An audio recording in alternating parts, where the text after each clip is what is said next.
I'm Amanda McLaren, and this is the Papaya Pod. Hello, everyone, and welcome back to another episode of the Papaya Pod, a McLaren F1 podcast. We are back. It's 2026. This is the first episode of the year. We took a couple of weeks unplanned break, just life and work and stuff was just so hectic. So we're back into it now, and I am so excited. Got an amazing guest for you guys. His name is Alan Sabatino. He is a huge McLaren fan. He's had some amazing experiences. He's been to a lot of races. He's met a lot of amazing drivers. He's met the boss, Zach Brown. Been to the MTC once or twice. We get into all of that, of course. It was a great chat with Alan, and appreciate him sharing his story with us all. As always, guys, I hope you enjoy this as much as I did. Without further ado, this is Alan Sabatino. Alan, how are we doing? Yeah, good, thanks. How are you? I'm very well, thank you, mate. Glad to be back doing this, chatting with McLaren fans. So thank you so much for coming on and sharing your story, mate. I really appreciate it. I'm looking forward to it. It's going to be an honour because I've seen you've had some amazing guests like Amanda McLaren. You also have some amazing fans on here as well. Some friends of mine. So it'd be a real honour to be part of that. Wow, mate, it's a pleasure to have you. It genuinely is, and I always say it, but I am really looking forward to this. We'll start where we always start, which is first and foremost, why are you a McLaren fan? Well, a lot of people normally will go to a particular driver. My driver would be Mika Hakkinen, was the one who stood out. The one that stood out for me, Mika Hakkinen, when he was fighting with Michael. And yeah, there's some of the epic battles, obviously the Belgian Grand Prix that time. And he just comes across as such a humble bloke. I've had the pleasure of meeting him twice, once at the MTC, and he was such a lovely bloke. You could stand and talk to him for ages, and he was like a big reason why I got my eyes on McLaren. And then it just kind of like grew from there. And then for me, I'd have to say, recently, in the last 15 years or so, it's been more about the people, the fans, the people I've met. I've made some incredible friends supporting McLaren, and thanks to McLaren for the invites to the MTC and little events in Australia and stuff like that. I wouldn't have met these people if it weren't for McLaren. So they've helped grow my friendship, and I couldn't be more thankful. So as a team, they've been a huge part of my life. I love that. I love that. So it's gone from just supporting a team to it actually being a life-changing thing, which is awesome. Yeah. Yeah, it really has. And I'm not going to do the typical I didn't have many friends malarkey, but I didn't have that many friends, but I ended up going to Grand Prix with people I met through McLaren. They ended up meeting people in other countries, and these opportunities wouldn't have happened if it weren't for McLaren setting the ball rolling. So for me, that's a huge reason why I am a McLaren fan. I love that. That's brilliant, and that's what McLaren's all about. It's amazing to hear that. I've got to say, you went from straight up there, dropping Mika Hakkinen in straight away, no messing about. I'm going to have to check how soon James Reese dropped him into our episode, but that might be the quickest. I'm not sure. So I went from, right, I'm going to talk to this man for hours, to get him off now when you said you met Mika twice out of pure jealousy. I am so jealous. Everyone knows how much I love Mika Hakkinen. How the hell did you get to meet him? Not once, not even just once, but twice. Well, the first time was very, very brief. It was at Goodwood. He was doing demo runs for McLaren, and he came over. Unfortunately, at the time, I couldn't get a photo because there's so many people trying to get in, and I basically just shook his hand and said, "It's really nice to meet you." And he was like, "It's really good to see you, and thanks for coming along." And that was just the brief moment, but it felt really good. This is Mika Hakkinen I got to speak with. The second time was all the Papaya. I don't know if you've heard of the Papaya membership. There's a Papaya membership that McLaren have got. We were invited, when was it, 2019? I think it was just before COVID, 2019. They were doing a celebration of Mika Hakkinen at the MTC in the evening. and it was everything Mika Hakkinen. They had his car on the boulevard, and he was doing a Q&A. You could ask him questions. It was really nice, intimate moment. You had obviously like sponsored people and very important people there, but like a select few fans got to go. And at the end, he came out to meet us, the fans, and come to have a chat. And thankfully, he walked straight over to me. I might have been first or second out of all people, and said, "How are you doing?" And shook my hand, and he said, "Have you enjoyed your evening?" and everything else. And I managed to get a really good photo with Mika, and he was just such a lovely bloke. I believe after I posted that photo on Twitter as well, he ended up liking my tweet as well, which I was in Mika fandom mode at one point. I was like, I couldn't believe this. And like I say, the whole evening that McLaren put on was superb. And again, back to what I was saying, that all organised by McLaren, meeting people who are some people I'd never met before and only spoke to on Twitter. You know, it turned out to be one incredible evening, and I'll never forget that. Yeah, I mean, I did make a note of it. I've stalked you on Instagram, as I often do with my guests, and it was 2019. Well, that was certainly when you posted the picture. Anyway, it was the Mika 99, Mika 99 event. Amazing! That's such a cool story. I'm so happy you shared, but I genuinely couldn't be more jealous about that. That is, that is awesome, man. That's so cool. Yeah. Oh man, everyone knows how much I love that, man. You spoke about the MTC. You've obviously been more than once. How many times have you been? I don't want to sound a snob, but no. I've actually lost count. My first time would have been 2013, 2014.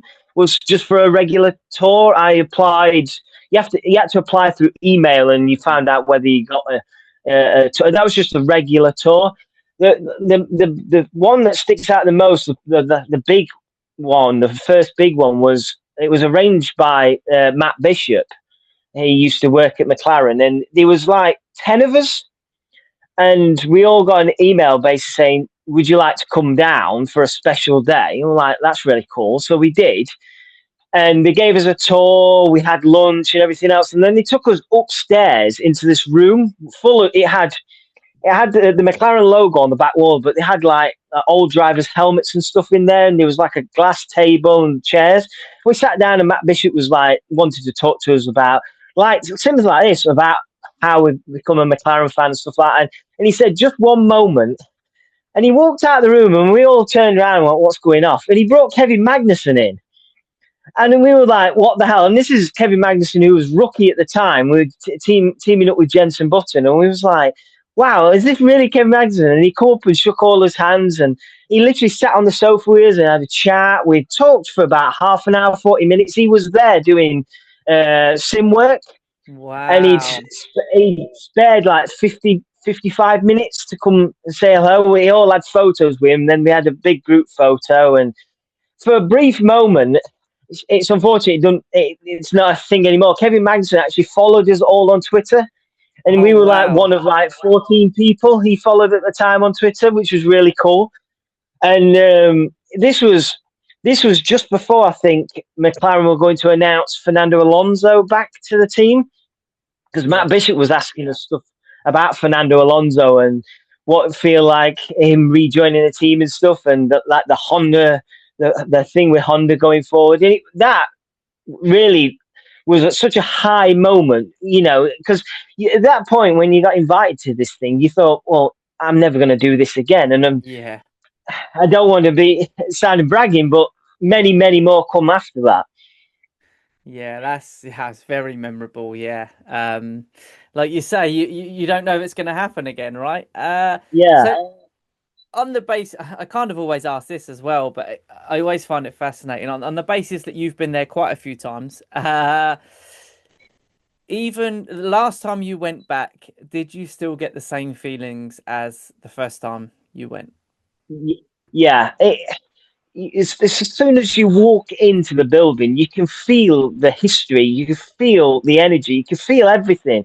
And what I think's really great about the MTC is, even though everybody's working as hard as they always work, they'll always walk. If they're walking past you, they'll always say, "Hi, how are you doing?" and asking what we're up to today and stuff like that. And it's so welcoming, and it makes you feel like, for a brief moment, you're $1 million, like you're the VIP for the day, And it's a feeling, and it's an experience I would wish on any McLaren fan if they could possibly do it, because it's just unbelievable. Like, we went to what was the last event? It was the constructors. When we won the constructors in Abu Dhabi the first time, not last season, the season before 24, we got invited to a party for that, and at the end, all the team was celebrating, but they encouraged us fans to come in and celebrate with them as well, which made it feel like a family, like you're a part of the team. And I felt a bit, I'm not going to lie, I felt a bit awkward because I didn't contribute to the team winning the constructors, but the team were like, no, come on, you're getting involved. And they got photos with us, and it just unbelievable. I think every time, if I ever get a chance to go back again, every time I do go, it's spine tingling. It's one of those moments that I honestly could wish on any McLaren fan to experience just once. Yeah, I always say that exact same thing. I wish everyone could experience it at least once. I was lucky enough to go in 2024, and it was just, it was amazing. And like you say, if only everyone could experience it at least once, because it truly is unbelievable. Like you said, you just said about celebrating with the McLaren team members, and obviously you said you didn't contribute as a fan to what we had winning the constructors in 2024. They would argue, and I know this because they say it, they don't just say it across socials, they said it when I was at the MTC. I'm sure they said it to you every time you've been there.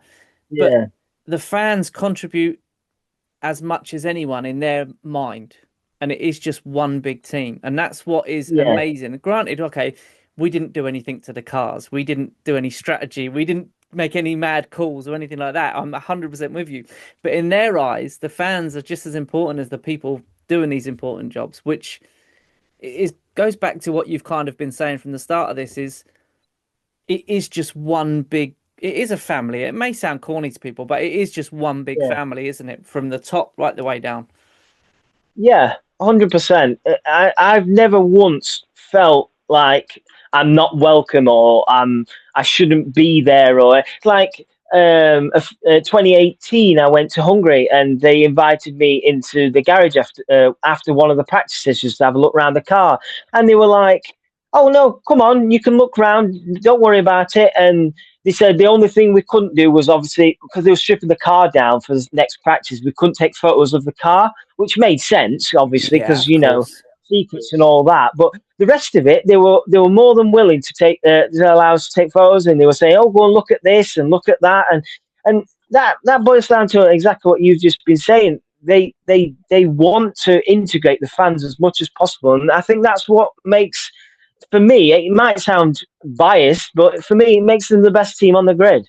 Yeah, I think they certainly are with regards to the fans. I don't think there are many teams or other fans that would actually disagree with that, and I don't think they can. They are amazing at including the fans and everything they sort of do. Even with like the Leicester Square event last year.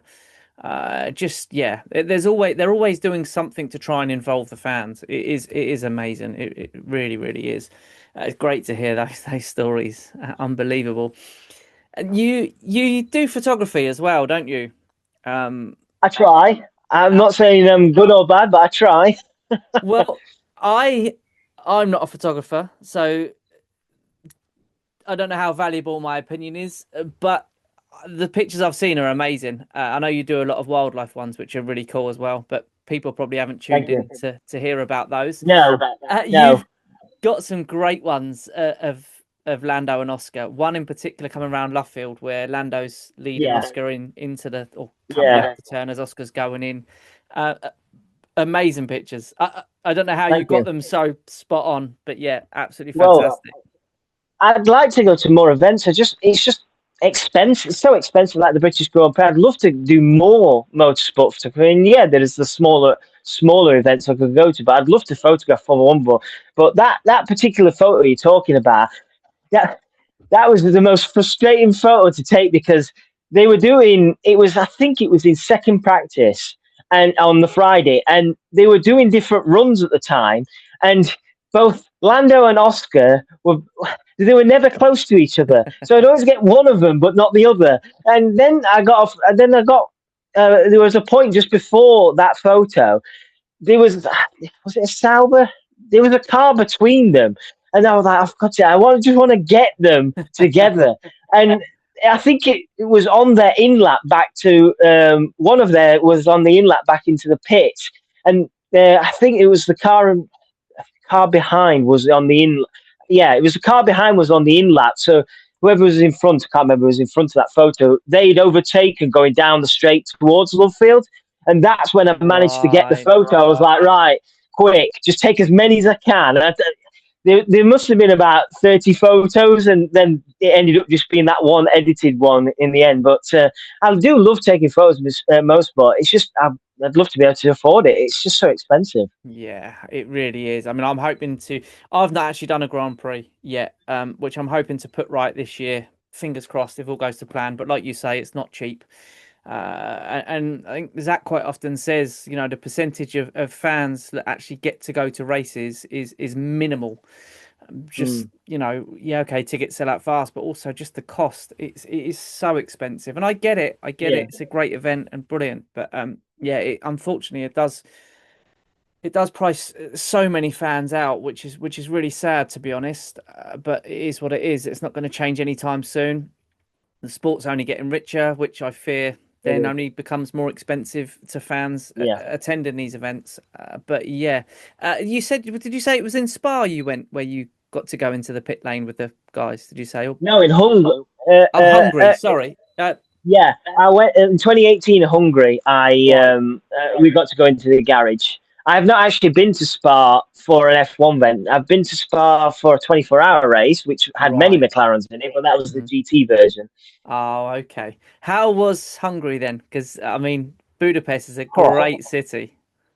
A fantastic city, but man, it was hot. Yeah. I've been to Australia. Australia was the hottest I've experienced, but Hungary, because where we were sat, there was no roofs on the grandstand. And you're just baking in it. And I'd have to say Hungary is a definite to do. It's super cheap. Budapest is a beautiful city. It was quite easy because not a lot of people realise the circuit is a little bit way out of from the city centre. It's about a half an hour taxi drive out of the city centre. And coming back from the circuit to the city can be a bit of a pain with traffic and stuff, as you can imagine. But overall, it's super cheap and a great event. Like when we went, we sat on the final corner, quite high up, and because Hungary is in a bowl shape, you can see quite a lot, and we could see like 6 corners from that final corner. Wow, which is really impressive. And at the time, I imagine the prices have gone up since, but at the time, we paid for a weekend ticket was £175 for the whole weekend. Yeah. Oh overall, the whole weekend, flights, we got an Airbnb between us. Overall, I think it cost us. We got there the Wednesday, we left the Monday.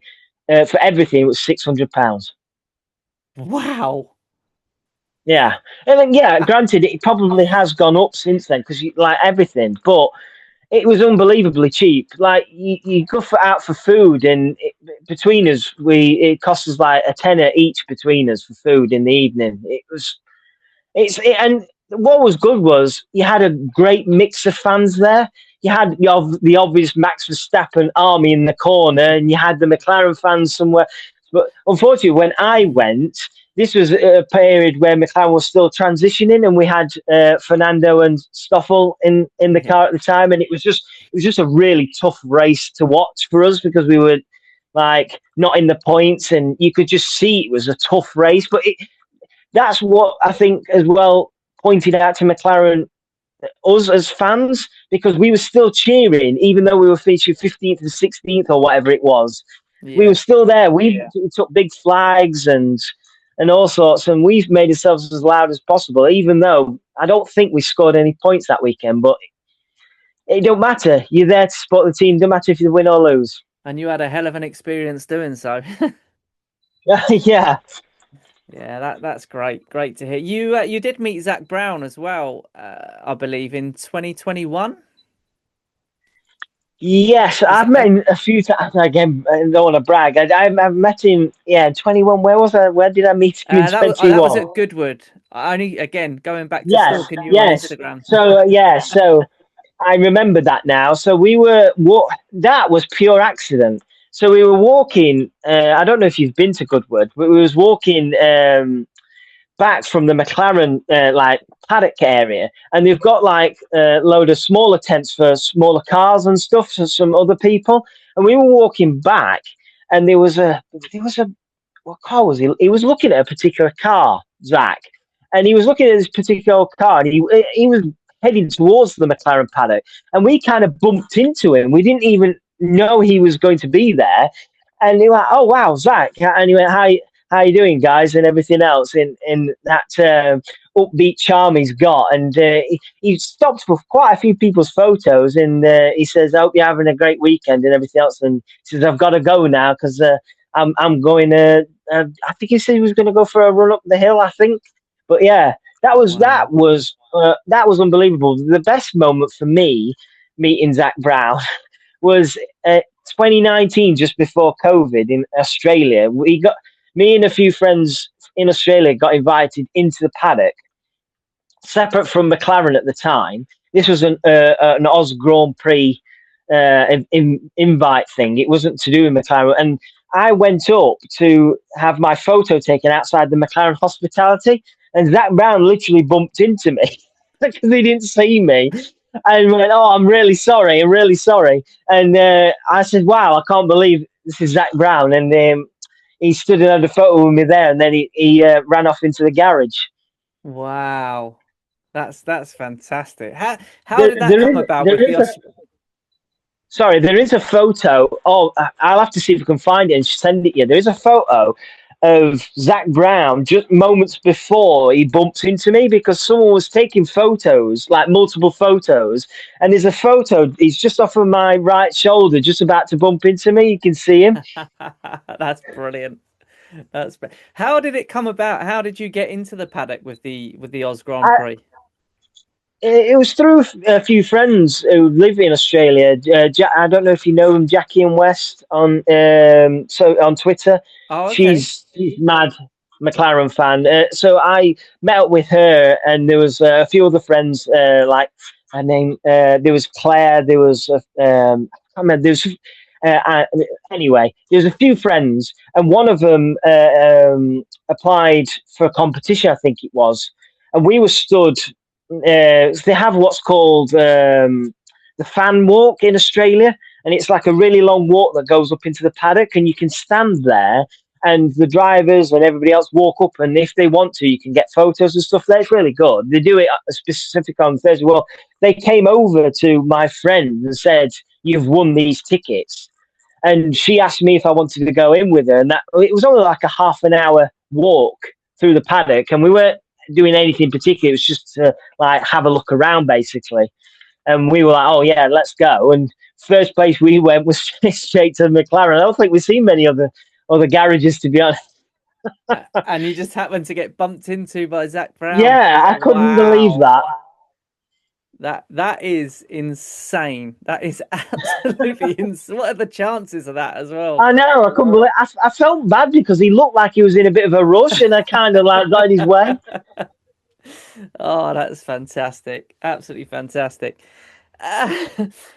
Who are your all-time favourite drivers? Obviously, you touched on the absolute legend that is Mika Hakkinen. Have you got any other sort of standout favourite drivers from the past or present? Big Jensen fan. Yeah. Happy birthday as well. I believe it's his birthday today at time of recording. Yeah. I love Jensen, and it didn't quite work out in terms of a championship or anything at McLaren, but I thought he gave it as good as he got from Lewis when he was teammates with Lewis. Yeah. And I think he was pivotal when we were going through the Honda days, and he could have easily just said, "I've had enough of this and I'm out of here." but he stuck at it for a long while. And I think Jensen is one of those world champions. I think kind of gets overlooked a little bit at times because of his earlier careers where he struggled with Honda and he struggled throughout his other teams. And I think when he won that championship with Brawn. Brawn, I'm getting a dry throat, with Brawn, and then came over to us, I thought, wow, what a team we've got. We've got Lewis Hamilton and Jenson Button. People forget what a team we had back then. It's just a shame we couldn't deliver him a car. I don't know if you can see quite over my shoulder here. I can. So I'll give you a little story about that. That is a 1-on-1 painting, only one signed by Jenson Button. I won that through Mobile One when they were still sponsoring McLaren in 2015, I think it was. At the time, Mobile One, they were doing loads of competitions, signed driver gloves, signed boots. They were doing like mega competitions, and you always enter them, don't you? Because you never know. And I entered the competition to win that Paul Oz painting, and they put a video. I remember McLaren put a video up of it and Mobile One of Jensen signing it and Paul Oz painting it and stuff. And I thought nothing of it. I didn't hear anything for months. And then I just got a random email from Mobile One basically saying, could you contact us? We've got some important information. And they gave details. I'm like, what's going off here? And they said, you've won first prize. And I forgot what it was because, months had passed. And it says, you've won first prize. And I thought it was a wind-up because you're going to think it's a wind-up.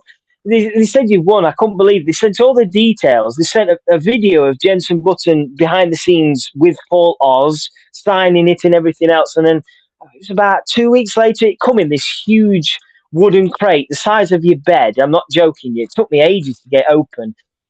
And I got a DM from Paul Oz just telling me how to basically look after it and keep it clean and stuff. But yeah, there's in the top left-hand corner, it's Jenson Button's signature. There is other paintings of that particular one. It's when he wore his pink for Papa helmet when his dad had tragically died. There is other versions of that, but not signed. But that's the only one in the world that is signed. Wow, what a piece that is! I know. I couldn't believe it because I at the time, you don't ever think you're going to win anything like that, No. And yeah, that's been sat there for about 10, 11, 12 years now. Wow. Fantastic. Like you say, he didn't back down to Lewis, did he? He held his own. I know they didn't always see eye to eye and possibly still don't. Then I don't believe they're the best of friends these days. Although no doubt they've got full respect for each other. Yeah. I love Jensen. I loved him as a driver. I loved him as a person. He always come across very well. Like you said, he stuck it out with McLaren when he didn't need to. He did the same with Honda, didn't he? When they turned into Brawl, He could have easily have walked away, but he didn't. And like he says, it wasn't about him. It was about all the people back at the factory that weren't going to have a job if he didn't try and fight for it with Ross Brawn, of course, and Rubens Barrichello as well, and everyone else that sort of got that done. He just comes across as that type of a person, doesn't he? Just a nice fella, very selfless. And I mean, I love him on the when he does the commentary as well. I think he gives such a great insight. He's just so I'd like to see more of him on comms, but I understand he's probably got a life he wants to lead. But he's great, especially when sometimes you see him on the grid and stuff, and you can see the respect he's earned because people will happily stop and chat with him. And I think, we need more people, I think, like him on TV because he really does make the watching experience much better because you can just enjoy listening to him. I do anyway. Yeah, and do you know what? I think every time he speaks, I learn something, or I certainly feel like I'm learning. Because he just talks so well, and so it doesn't matter if you're an absolute Formula One expert or you're brand new to it, you understand what he's saying just because the way he explains it. It's I've got so much love for Jensen, I really, really have. So I love that answer. How many races have you been to in total now then? Because I know you've been to Silverstone a few times. You said about Hungary and Australia as well. So I've done Silverstone, I think 6 times. Wow. and I was 7 times. Australia 3 times and Hungary once. You've done Australia 3 times. Yeah, well, my Wow. it helps. It helps because my sister lives over in Australia in Melbourne, Right. and well, just outside of Melbourne, so that helps a lot. But in terms of flights and stuff, it's still super expensive. But I was supposed to be going. Almost booked it for the 2020 just before. When do you remember all the drama at the Grand Prix with the COVID and stuff, Yeah. and then the McLaren team guys got it. I almost booked to go to that, and thankfully I didn't. Oh, wow. Yeah, because I'd gone the previous year, and all my friends and stuff were like, "Oh, I'll see you next year," and everything else, and it was just, I think, something had come up what I had to pay for later on in 2019, which meant I couldn't afford to do it the following year, and it kind of turned out to be lucky in the end because that'd have been a nightmare being stuck out there with COVID. Oh, yeah, and spending all that money and not getting to go to the Yeah. race. Yeah, that wouldn't have been ideal. A little blessing in disguise there. Wow, that's a lot of races. Are you going to Silverstone this year, or have you got any other races planned for this year? I haven't got anything planned at the minute. I just can't afford it. I looked at Silverstone and everything sold out so quickly, and I was looking this morning, and just get a decent grandstand, you're looking a minimum of £500. Yeah. It's a lot of money. I'd like to do it because Silverstone always kind of falls around my birthday weekend. Right. My birthday's the 7th of July, and it kind of always falls around then. So I'd like to do it for then, but it's just I always get in my head I want to do it, and then I think, what else can I do with £500? And I end up getting stuck then, and I'm in between passports at the minute, so going abroad's out of the question for me at the moment. So we'll see. I'll try and do something because I'd like to be able to see these new cars, see what they're like. So we'll see. Keep fingers crossed. I mean, they sounded pretty good. McLaren released the engine sound, didn't they, on the socials? Yeah. I think it was yesterday. That certainly got everything tingling, didn't it? It was just, yes, it's coming. We're nearly there. I can't wait to see the car. It'd be interesting to see whether they sort of stay with the similar design which they've had for the last couple of years, or whether they completely change it up. I mean, obviously they're going to keep the papaya. I think I would like to think that's an absolute given. Yeah. But it will certainly be interesting to see what sort of livery they go with. Have you seen any of the Puma stuff that they've released? I have. I've been looking this evening. Yeah. Interesting. I'll be honest with you. I'm not keen on the caps. I was always a new era guy, and I'm not keen on the caps. Some of the clothing's not too bad. I guess it'll grow on me, but at the moment, I'm not sure. So my understanding is that the new era have still got the contract as well. So I believe they are still making McLaren hats this year, as well as the Puma ones that we've seen get released. I'll be honest, the bits I've seen today, I'm not sure. And I was really excited for Puma, really excited. And I don't know how to say it without, I mean, it may be one of those that when you actually see it in person, it looks a bit better. But I think I was a bit underwhelmed is probably the most polite that's way a good to word. put it. Yeah. See, for me, I know I've spoke to some people who had some issues with Castor, but I never had a problem with Castor. I thought because all the team kits and stuff, they washed well. I don't know if you ever bought any of the stuff during the Honda era, but I used to have sponsors peeling off daily in some of the t-shirts then. And with Castor, I understand it's probably a bigger deal with Puma, and it's better money for the team and stuff, but. I was looking on the McLaren store, and like yourself, I was a bit like, yeah, I'm definitely going to still buy a team shirt, and because it's just the thing to do. But I don't know about some of just like there was like a plain black one just with the Puma logo on the McLaren. It just looked a bit plain. Yeah. Yeah. I don't know how to put this without sounding really negative about the whole thing, but a couple of the tops looked like they would have been purchased from a market in a foreign country, shall we say. That I was think I my know where you're going. initial impression. Which I was just really, it just looked a bit, I don't know, just a bit tacky, I guess I'm trying to say. And I hate to say that because I love McLaren and I generally do like Puma stuff as well. I'm an AC Milan fan and they've been Right. with Puma for a while and a lot of their stuff is really, really good. The designs are great. Castor, they did some amazing stuff. I think I did mention on one of my episodes, I had one of the quarter zips, which that didn't actually wash very well. It really bubbled up, which was quite disappointing for what they cost. But on the whole, the Castor stuff I've had has been really good quality, like you said. I've got a few Yeah. t-shirts, I've got the rain jacket and stuff, and yeah, I can't really fault that stuff. And the design is just great. It just looks good and fresh and pops.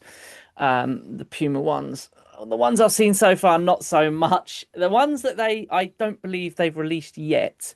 I don't know if you saw a picture with Oscar and Lando wearing the t-shirts, and they were like the kind of driver t-shirts, a bit like Yeah, I did sort of see that. this sort of style, the Castor style. Yeah, Um, I did see that. Someone posted it on Twitter, I think it was. Yeah, that I don't think looked too bad. It had almost like a sort of black bit up here and then papaya down below. yeah, Um, I think that one might be quite nice. I'm not sure. Until we've seen it properly, I guess we don't know. yeah, There was a hoodie that I really liked. I'm going to try and be positive because I don't like being negative. There was a hoodie that I really liked, which I might look at getting. It was just a black hoodie with some papaya trim and stuff, and the Puma, obviously, and the McLaren, which was really nice. Hopefully, there's more to come. Let's a bit more. Yes, love that. I think the team wear I will be thought, very different to the fan wear.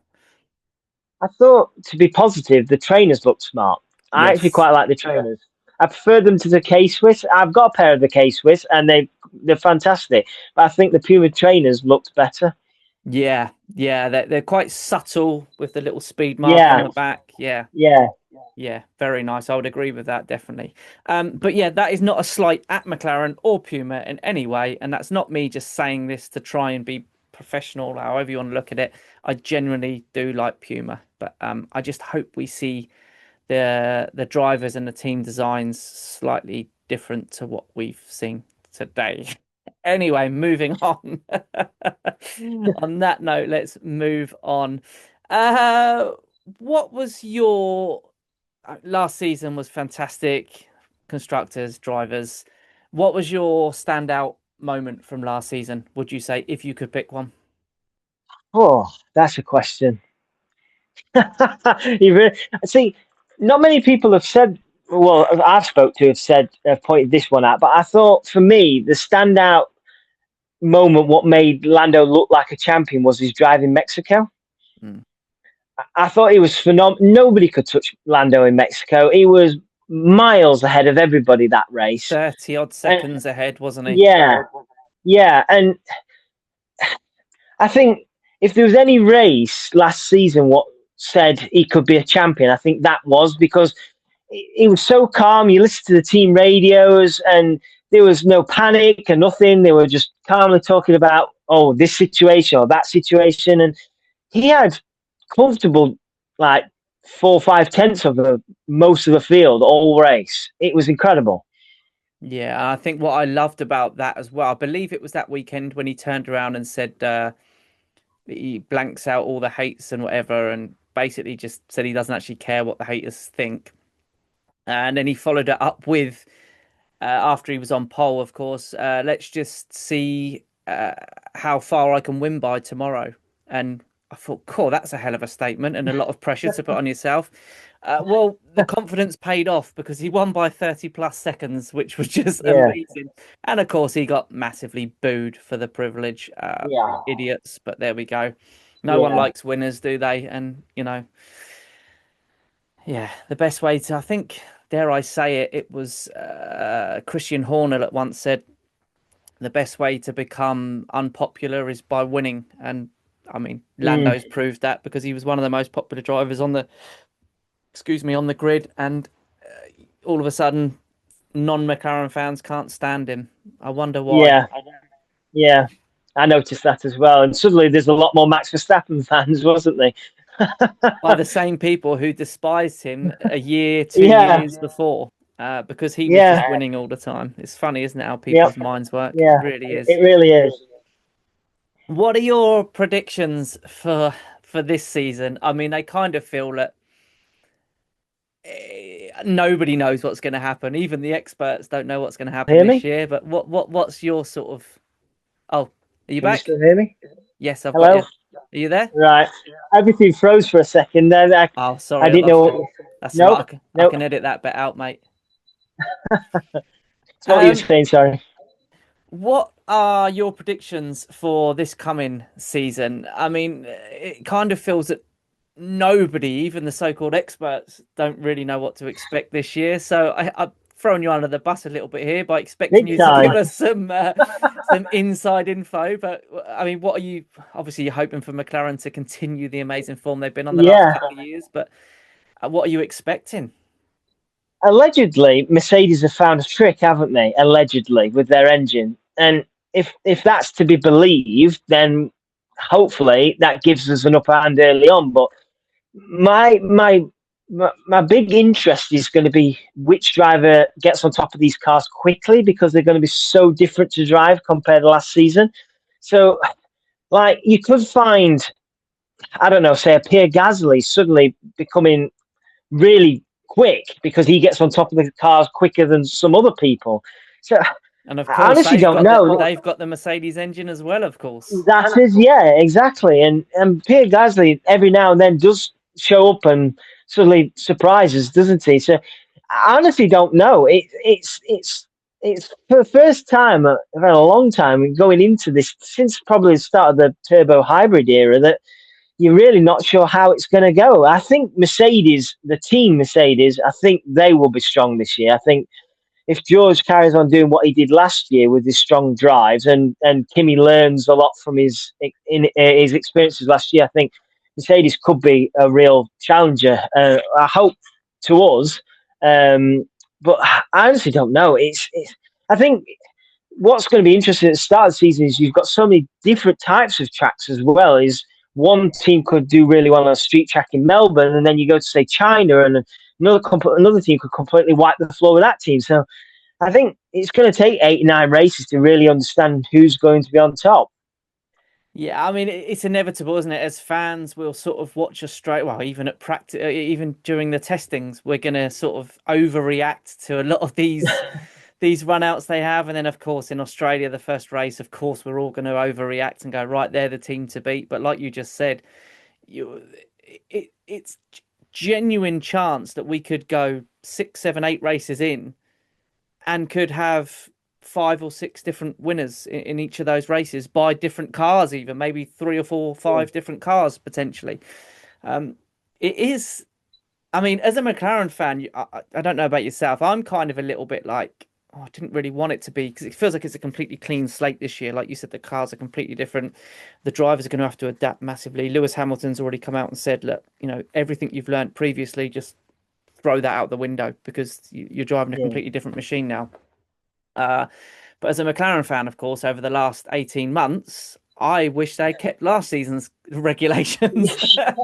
It's weird. At Christmas time, I was saying the exact same thing. I said it's frustrating because now we've got on top of those cars. You want it to carry on, and it's come right at the end. It's frustrating that, because I think we could have done exactly the same this season with these cars. Even though some teams probably would have caught us up slightly, I think we would have probably still had a good shot at winning the championship again. But the other factor as well, I have to say, with this season coming up, I should say, is reliability.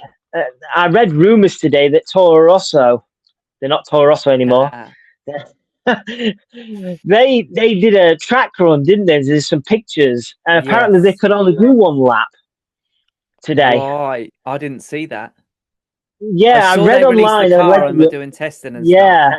Allegedly they could only do 1 lap, and then they found some issues, shall we say. How true that is, whether it's mind games, I don't know, but that's going to be a factor. Could reliability come into it especially in places where it's going to be hot temperatures as well. Yeah, I mean, that is a genuine worry. You kind of forget in recent years that reliability just hasn't really been, apart from Zandvoort, of course, and other races, of course, for other drivers, but they've become so reliable and so consistently now. Yeah. Most cars finish races, if not for a poor accident or the odd failure of some sort. Whereas years and years ago, of course, it was you would egg a car to finish, please finish, please finish. Most people don't tend to think that they're not going to these days so much. But like you say, with all these new regs and everything else, that's not actually something I'd thought about, to be perfectly honest. But it's a great point. There's going to be so many changes to the cars. Reliability could massively come into play this year. Yeah, that is a big worry. I hadn't thought of that. So thank you for putting that into my head. I'm here to please. Hopefully it's. I mean, we all just want an exciting season, don't we? That that's as Formula One fans, that's first and foremost. We of course want McLarens to be fighting for the top spot. And I would quite be happy with McLaren 1-2 in every single race this year, but that might not be so exciting for other fans. I don't care what other fans think, to be honest, if that happens. Yeah, I mean, I'm expecting big things from Aston Martin this year. Maybe a bit of Adrian Newey bias there, but I really think Aston Martin could potentially take a huge leap this year, but we will see. It's going to be so interesting. It really is. And like you say, I think any team right now is on cards to win this championship. If they get it right early and they do a Brawn, for example, and say win 5 of the first 7 races, they could try and just see it out towards the end of the season. Suddenly you've got an unlikely champion. Who knows? It's going to be fascinating. Yeah, I agree. It really is. Are you a fan of Drive to Survive? No. That was pretty clear cut. You can have a think about it. I'm really not. I think it was with Lando and Daniel where they created some fake drama, and it was 2 different races. I like the idea of giving fans an insight and more of a look behind the scenes, but I don't want it to be manufactured and made up to entertain a certain audience on Netflix. It doesn't feel like Formula One to me. So you're not going to watch, presumably? No. That's fair enough. I like it. I enjoy it for what it is. I take what I see on there very much with a pinch of salt. I'm well aware it's heavily edited for, like you just said, entertainment value, and it is an entertainment show. And I don't like that side of it. Like you said, for me, it doesn't need to do that. Just as an F1 fan, just seeing behind the scenes stuff, whether it's entertaining or not, is still really interesting, right? It's the stuff we don't get to see. I understand why they do it to a degree, because it has brought a lot of new fans to the sport, which is great. Not everyone agrees with that because of some of their opinions, but I think the more people that follow the sport, the better, personally. But yeah, I do agree. I wish it wasn't as heavily edited, because I do think it ruins it. I will be watching it because I just enjoy it, and I think where we go, it feels like so long without any Formula One. It's a little bit of a Formula One fix before the season actually kicks off. So yeah, I will be one of the people watching it, but like I say, I will very much be taking what I see with a pinch of salt. And also, I can't wait to relive Lando winning the championship again. Just for that alone, I'll be watching it. Yeah, that makes a good point. Like you say, I wish if it wasn't so heavily edited, I probably would watch it, because I did watch I think the first 2 seasons, and then you start to, because you watch every race, you start to think, well, that didn't happen in that race, it happened in that race, and and then for me, I'm a bit critical. I start over analyzing it, and I'm sitting there not enjoying it, and I'm more analyzing it, and I just didn't enjoy it. But I'm not knocking anybody who enjoys it. Fair play. If you enjoy those sort of things, fine, because not every F1 fan's the same, and certain F1 fans might like certain things on YouTube or anything. You know, everybody's different. And I think, like you say, the more fans, the more people involved in the sport makes it only better. Yeah, I'll be honest. I think the majority of hardcore F1 fans, they probably don't watch it. If they do, they probably don't fully agree. A bit like what I just said. It doesn't need to be that heavily edited. That bit of it is frustrating, but you know, it is what it is. It's not going to change. It's a popular series, and why would they change it? Like they who used to say, "Don't let the truth get in the way of a good story." Right? It kind of feels a bit like that. Anyway, there we go. It's on, I think, at the end of February, so I'll be binging it before the season starts, like I always do. Just getting my little F1 fix in, and then reminding my missus that Formula One's coming back. So brace yourself, because she is not a fan. That said, she wouldn't hesitate to come to Silverstone with me or Budapest or wherever I decide to hopefully go. I'm sure she would soon become a fan for that. She does love sporting events live, to be fair. You can't beat it live. I tell you, Formula One live is as good as watching it on the TV. Formula One live, the noise, the atmosphere, it's not to be beat. Yeah, she's one of those. She's not a fan of watching sports on the telly, but when we go to live sports, she generally enjoys it. So maybe she'll come. We'll see. We'll see. Lando, Oscar, or both for you? I don't mind who wins. If say for example you've got the championship in your hand right now, I don't mind who wins out of the pair of them. As long as it's a McLaren driver, that's been my stance. As long as it's a McLaren driver lifting the championship, I don't mind. I think Oscar looked really strong last year, and I think unfortunately those overseas races really hurt him. But I think Lando, I'm not going to say the word trouble, but I think Lando could be in more danger this year because I think Oscar is growing more and more with each year he's driving for us now, because he struggled in his first year as well with us, and he just seems to be getting better and better. And I think if it is between our two drivers, I think it's going to be even closer than it was last season between the pair of them, because I think Lando does have his definite qualities, but I think Oscar's coming quickly, and I think there's a championship in there for Oscar. Whether it's this season, I don't know, but I think there's definitely a championship in there. I've got this crazy theory, and me and Keith spoke about it on the race review at the end of the season, and I might be insane for thinking this. In my head, you know, Lando seems like just a lovely fella, right? An awesome driver and an animal behind the wheel, but a lovely fella, wears his heart on his sleeve. In my little McLaren head, where everything's all rosy and little people singing, Lando's gonna help Oscar this year. Like, I genuinely believe that, and I get it. These guys they don't always think like that. They're at the top of their game for a reason, right? They believe they're the best. They want to win every single race. I get that. And maybe that will be the case. And maybe we'll see a similar thing to what we saw last season. If McLaren are there, I'm not being arrogant going, oh, we're going to win it again, because we don't know. But if it's the two of them again, maybe they do fight it out again. I've just got a really weird feeling that Lando kind of wants Oscar to win a championship. He's got his championship now. And I get drivers want multiple championships. Of course they do. But winning one is a hell of an achievement. Like, a hell of an achievement. I genuinely think he's going to try and help Oscar win. That's interesting. I've never thought of that. That's interesting. It'd be interesting to see and talk to you at the end of the season to see whether that played out. Because that's interesting. Because I honestly, like I say, I honestly think Lando will have his hands very much full, like he did last season with Oscar.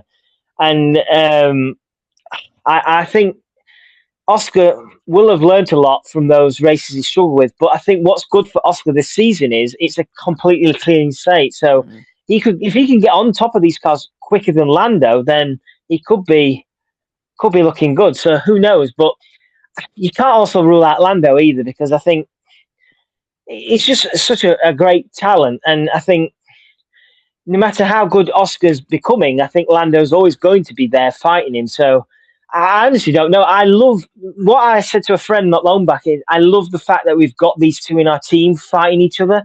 I think it's so exciting. It's nerve-wracking at times, especially when they get close to each other. But it's so exciting to have two huge talents like Lando and Oscar driving for our team. I think we should enjoy it while we can, because you don't know what's going to happen in the future.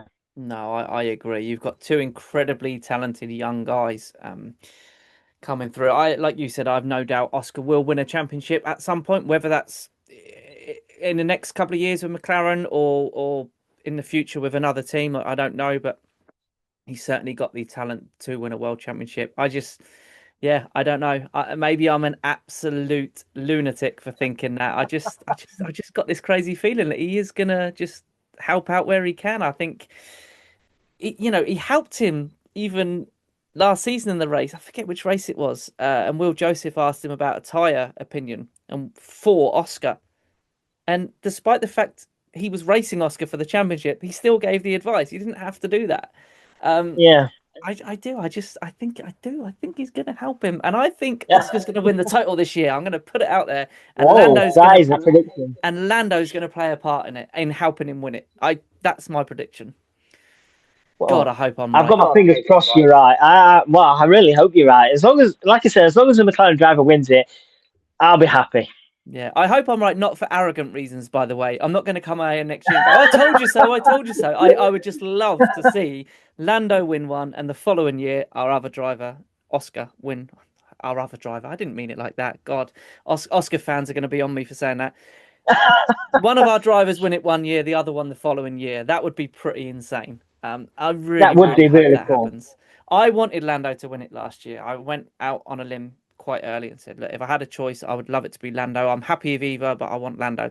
This year, I'm going to say it, I want Oscar to win it. I do. I'm going to be rooting for Oscar to win it. Lando's got his title now. Let's go and get Oscar one. Anyway, I'm maybe absolutely crazy, and come Silverstone as early as that, we might be going, God, what a terrible take that was. We'll see. We always end on the final question. It's quite a tough one, actually. You thought the one about last season was tough. What is your all-time favourite Formula One moment? Oh, wow. Wow. Wow. See, I'd have to go back to the beginning of this and say Mika and Michael at Spa. That's one hell of a moment. Oh, wow. That is a question. See, this is going to sound weird, but just go with me. One of my favorite moments, I don't know if you remember it. I think it was the year when Jensen had that pink helmet, 2014. It was qualifying, and I think he got third in qualifying, and he weren't supposed to get third. And everybody was going mental, and I was in the start-finish grandstand. And Jensen, because he didn't realise he got third, ran from his garage up to the where they take the photos for the top three. He ran up, and I've got a photo of him standing with his helmet, pink helmet in the air, and all the photographers around him. And for me, that personal moment was incredible, because I went to that Grand Prix not really expecting much. We'd kind of gone downhill a bit towards that part of the season with the 2014 car. And to get a starting third place was a huge moment. And I remember the whole grandstand was, when they realised he got third, was up in arms, cheering and clapping. And it was that, to experience that live, for me, that was that right up there for me. One of my favourite moments. Yeah, great. Two great answers. Like you said, the Mika overtake on Schumacher, that stands out for a lot of people, I think. Yeah, two great answers. The second one was very, very different. Yeah, brilliant. Alan, thank you so much, mate. I've really, really enjoyed this. It's been a great chat. Me too. Yeah. Thank you for having me. Honestly, it's a huge honour. Honestly, you've had some, like I said to you before, you've had some fantastic guests on here. Some people I know I've spoken to before in the past, and yeah, I just feel really honoured to have been invited. So thank you very much. Well, like I always say, mate, this is only going to work if people like yourself and the other great guys that I've had on are willing to come on and share their stories. Otherwise, this doesn't even start. So, I'm super lucky that people want to come on and do it. And I mean, I love it. I love chatting to you and everyone else that's been on it. I've had such amazing conversations with people that I just wouldn't have had before. So, I'm grateful to everyone, man. So yeah, this has been great. I was looking forward to it. I didn't expect the stories you have for you to have so many stories and been to so many races and been to the MTC so many times you can't even remember. It's just, yeah. I mean, it's amazing. It's amazing. It's a hell of a journey you've been on, man, and hopefully it's far from over yet. Fingers crossed. Thank you very much. Guys, thank you for watching. Thank you for listening. I've been Jimmy. That's been Alan. This has been the Papaya Pod. And until next time, never stop racing.